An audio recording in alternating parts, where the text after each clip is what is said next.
Hello friend, कैसे हैं आप। तो ट्वेल्थ स्टूडेंटों के लिए जो हम आप लोग को एनसीईआरटी का फुल निचोड़ जो चला रहे हैं, टॉप कॉन्सेप्ट प्लस ट्रिक्स, यानी कि फिजिक्स में इसका पार्ट नंबर 6 है। तो आप लोग को इसमें पार्ट 5 तक आप लोग को करा चुका है, जिसमें आप लोग को ऑब्जेक्टिव क्वेश्चंस जो 50 मार्क्स का जो पूछा जाता है, यानी 35 मार्क्स का आप लोग के फिजिक्स में, भी आप लोग को सीरीज नंबर पार्ट नंबर 6 है।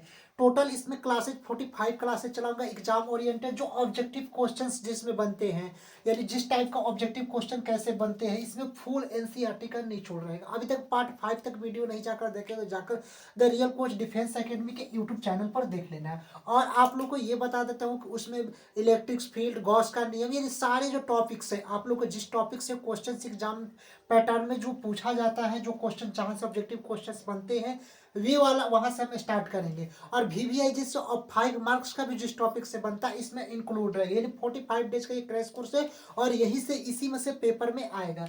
ये यहाँ पर है कि कुलाम्स का नियम, यानी कुलाम का नियम आप लोग को बताएंगे, कुलाम का नियम को यानी प्रूव्ड भी करेंगे, और जो ऑब्जेक्टिव क्वेश्चन कुलाम के नियम से बनते हैं, वे सारे आप लोग को यहाँ पर हम कराएंगे।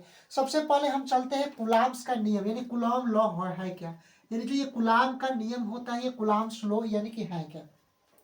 सबसे पहले यहाँ पर हम लोग बात करेंगे कुलाम्स लॉ के, यानी कुलाम्स के नियम के। तो सबसे पहले फ्रांस के वैज्ञानिक ने लिखा है कि इस नियम के प्रतिपादन 1785 ईस्वी में, यानी कि जो कुलॉम्स का नियम है उसका प्रतिपादन सबसे पहले 1785 ईस्वी में फ्रांस के वैज्ञानिक, जो फ्रांस के जो वैज्ञानिक थे, कौन थे, सीए कुलाम, जिसको चार्ल्स अगस्टिन कुलाम ने कहा जाता है, ये खोज किए थे। किसके, कुलाम्स के नियम को सबसे पहले 1785 ईस्वी में सीए कुलाम, जिसको चार्ल्स अगस्टिन कुलाम ने इसका खोज किए थे। इनके अनुसार दो स्थिर बिंदु आवेश, यानी कि दो स्थिर बिंदु आवेश, यानी दो स्थिर, यानी एक आवेश क्या हो गया Q1, और एक क्या हो गया आवेश Q2, यानी कि दो स्थिर बिंदु आवेश, यानी कि Q1 और Q2, यहाँ पर दो आवेश स्थिर है, यानी कि दो आवेश स्थिर बिंदु आवेश के मध्य लगने वाला बल, यानी लगने वाला फोर्स क्या हो, एफ लगने वाला बल दोनों आवेशों के परिमाण के गुणनफल के क्या होगा, समानुपाती। तो यानी समानुपाती का ये वाला चिन्ह होता है। यानी कि सबसे पहले चार्ल्स अगस्टिन कुलाम ने कहे थे कि इनके अनुसार दो स्थिर बिंदु आवेशों के मध्य, यानी दो आवेशों के बिंदु आवेश के मध्य Q1 और Q2 दो आवेश हो गया, यहाँ पर एक Q1 आवेश ले लिया और Q2 आवेश ले लिया, यानी कि इनके मध्य लगने वाले बल, यानी इनके मध्य लगने वाले बल क्या होगा, F होगा, फोर्स। तो यहाँ पर इनके मध्य लगने वाला बल यानी कि परिमाण के गुणनफल के समानुपाती होते हैं।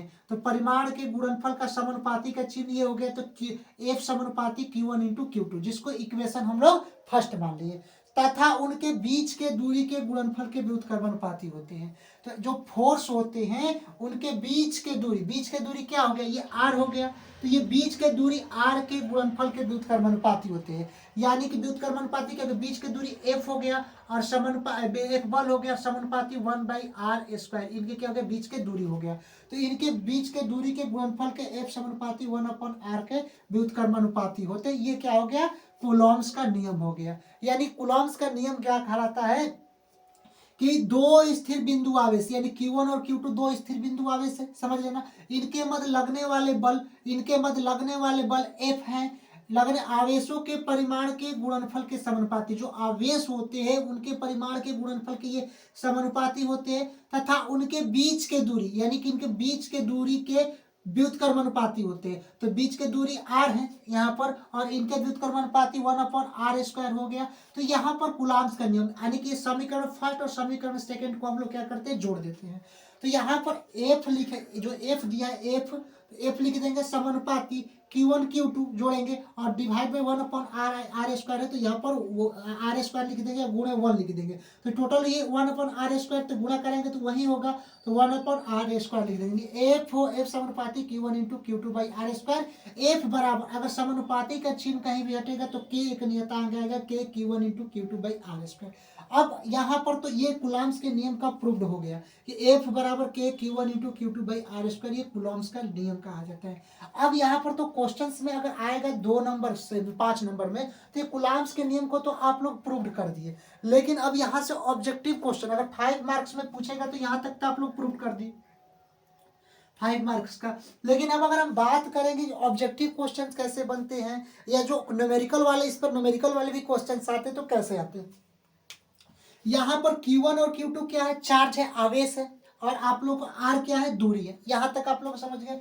क्वेश्चंस आएगा इसमें कि इसका फॉर्मूला तो आप लोग को पता होगा कि जो कुलाम्स के नियम का फॉर्मूला क्या होता है, F बराबर K Q1 Q2 और डिवाइड बाई आर स्क्वायर यहाँ पर होता है। यहाँ तक आप लोग को समझ में आ गया। क्वेश्चंस बनेगा कैसे कि अगर आवेश को, अगर क्वेश्चंस बनेगा कि अगर आवेश को 4 गुना कर दे, कूलाम के नियम में, यानी आवेश को क्या कर दे, 4 गुना कर दे, यानी कि जो Q1 और Q2 है उसको क्या कर देगा, 4 गुना। तो F बराबर क्या होगा, यानी कि Q1 और Q2 के Q1 और Q2 के जगह पर आवेश क्या होगा, 4 गुना होगा, तो यहाँ पर 4 से मल्टीप्लाई कर देंगे और डिवाइड बाई आर स्क्वायर। तब पूछेगा कि बल कितना होगा, तो ये क्या है, इसके बराबर है। Q1 Q2 किसके, फोर्स के बराबर है। तो अगर आवेश 4 गुना हो गया तो फोर्स भी क्या होगा, 4 गुना ही होगा, यानी कि फोर्स भी क्या होगा, 4 गुना ही हो जाएगा। लेकिन अगर क्वेश्चंस में यही क्वेश्चंस बदल देता है पूछकर कि अगर अगर फोर्स को यहाँ पर दूरी को क्या कर दिया जाए, 2 गुना कर दिया जाए। तो यहाँ पर आर स्क्वायर, दूरी को 2 गुना करेंगे तो आर का यानी कि 2 गुना करेंगे तो यहाँ पर 2 का स्क्वायर होगा, तब बल कितना होगा। तब यहाँ पर फोर्स, यहाँ पर एफ बराबर के Q1 Q2 divide by R square. R कितना है, 2 का स्क्वायर क्या होगा, 4 होगा। तो एफ समानुपातिक कर्मानुपाती 1/4, यानी तब क्या होगा, 1/4 चौथाई फोर्स यहाँ पर हो जाएगा। तो इस टाइप्स का इसमें न्यूमेरिकल पूछा जाता है। यहाँ तक आप लोग को समझ में। अब जो यहाँ पर जो पैटर्न से ऑब्जेक्टिव क्वेश्चंस बनते हैं, कैसे इसका ऑब्जेक्टिव क्वेश्चन बनते हैं, अब इसको पूरा ऑब्जेक्टिव क्वेश्चन बताएंगे कि कूलॉम्स का नियम यानी कि के का मान कितना होता है, एसआई पद्धति में कितना होता है, सीजीएस पद्धति में कितना होता है, कूलॉम्स के नियम क्या है, इसका उपयोग क्या है, सारे आप लोग को इसके पैटर्न वाइज अभी लिखवाएंगे। अब देखिए कूलाम के नियम पे जो ऑब्जेक्टिव क्वेश्चंस कैसे बनते हैं इनके बारे में हम लोग जानते हैं, यानी न्यूमेरिकल क्वेश्चन कैसे आते हैं इन पर, ये आप लोग हम लोग समझेंगे। सबसे पहले कूलाम्स के नियम का जो फार्मूला अभी आप लोग को प्रूव्ड किया उसका फार्मूला आप लोग को याद होना चाहिए। एफ बराबर क्या होता है, तो एफ बराबर के Q1 Q2 divide by R square. के एक परावैल्यूसात मान होता है, के का मान क्या होता है आप लोग को बता दे। अगर के का मान 1 होता है कब, और के का मान 1/4 ये 2 मान होता है।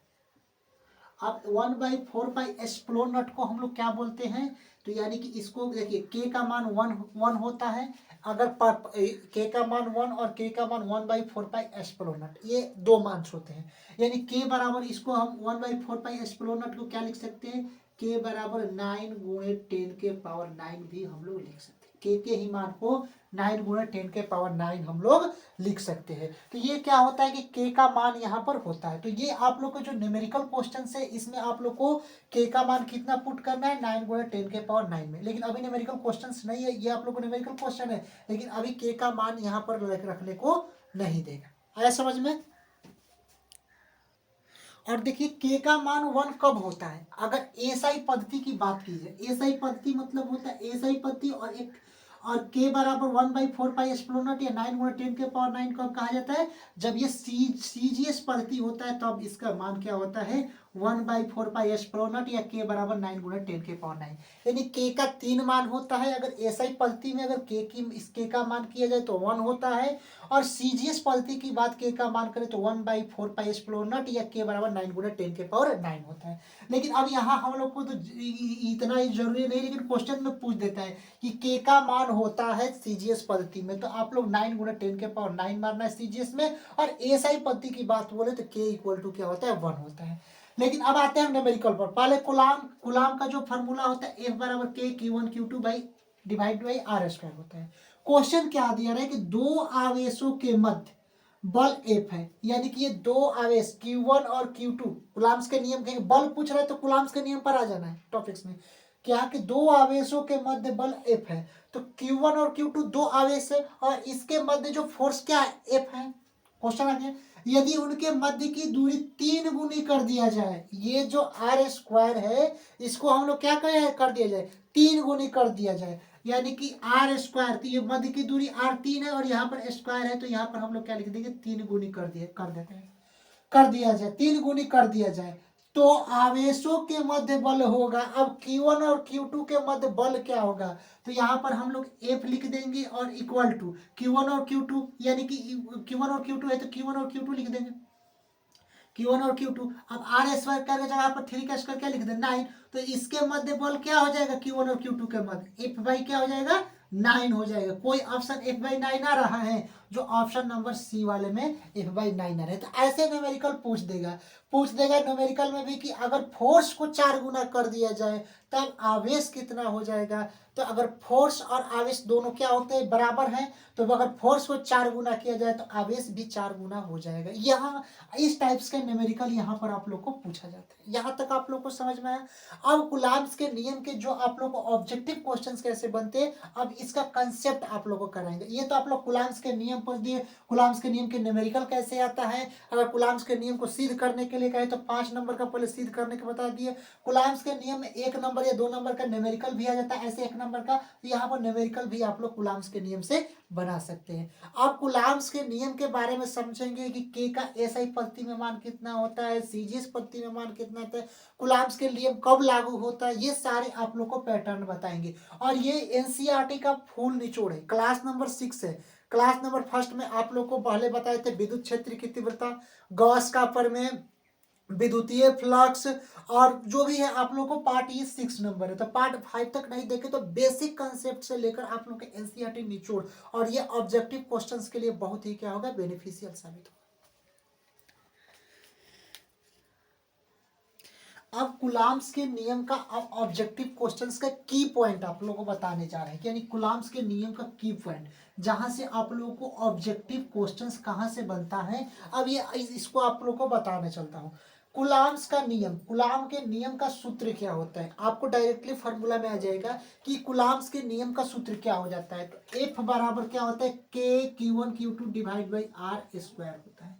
जो कुलाम्स के नियम का जो सूत्र होता है, एफ बराबर क्या हो जाएगा, तो एफ बराबर के Q1 Q2 divide by R square हो जाएगा। अब इस के का मान क्या होता है, अगर न्यूमेरिकल क्वेश्चंस आ जाए बनाने के लिए, तो के का मान आप लोग को दो चीजों पर यहाँ पर 2 मान होता है। के का मान क्या होता है, एक 1 होता है, और एक के का मान क्या होता है 1/4 पाई एप्सिलॉन नॉट होता है। 1/4 पाई एप्सिलॉन।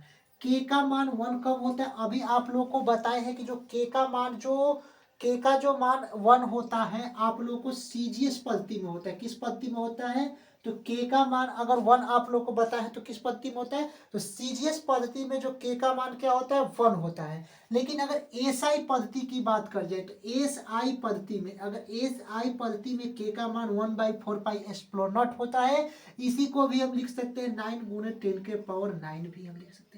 कहीं भी अगर पूछ देगा कि जो के का मान होता है तो 1/4 पाई एप्सिलॉन नॉट भी होता है, ये एसआई पद्धति अगर पूछेगा, या इसको 1/4 पाई एप्सिलॉन नॉट यानी के को ही 9 गुणे 10 के पावर 9 हम लोग भी लिखते हैं। अब कुलाम्स का नियम का फॉर्मूला एफ बराबर के Q1 Q2 divide by R square होता है। तो इस फॉर्मूला से कितना भी आप लोगों को क्वेश्चन पूछ देता है। अब ये मोस्ट इंपॉर्टेंट आप लोग को VBI है कि क्वेश्चंस में पूछ देगा कि कुलाम्स के नियम का वेक्टर फॉर्म में लिखिए। अगर कुलाम्स के नियम को अगर वेक्टर फॉर्म में लिखने का कहेगा, वेक्टर का मतलब सदिश फॉर्म में कहेगा, तो एफ वेक्टर बराबर के Q1 Q2 divide by R square, और यहाँ पर आर का कैप हो जाएगा। उसमें क्या था कि जो एफ बराबर के Q1 Q2 divide by R square, अब इसमें एफ वेक्टर बराबर के Q1 इंटू Q2, अब आर स्क्वायर और इंटू यहाँ पर आर का कैप एक अलग से लग जाएगा, जो आप लोग को ये सदिश वेक्टर के रूप में कहा जाएगा। अब आते हैं कुलाम्स की नियम की 2 डायरेक्शन होती है, दिशा क्या होती है। तो जो कुलाम्स के नियम होती है उसकी दिशा क्या होती है, दोनों आवेशों को मिलाने वाली रेखा के अनुदिश होती है। जो कुलाम्स के जो नियम का जो डायरेक्शन दिशा होती है, वो दोनों आवेशों को मिलाने वाली रेखा के क्या होती है, अनुदिश होती है। इसका डायरेक्शन अगर कुलाम्स के नियम का पूछेगा तब। अब आगे इसका और कंसेप्ट है जो ये, और ये की पॉइंट्स है, की पॉइंट से क्वेश्चन आप लोग को ऑब्जेक्टिव क्वेश्चन भर भर के पूछेगा कि एसआई पद्धति में के का मान कितना होता है, सीजीएस पद्धति में के का मान कितना होता है। सीजीएस पद्धति में के का मान 1 होता है, और एसआई पद्धति में के का मान क्या होता है 1/4 पाई एप्सिलॉन नॉट, जिसको अगर न्यूमेरिकल सॉल्व करेंगे तो 9 गुणे 10 के पावर 9 भी इसको हम लोग लिख सकते हैं।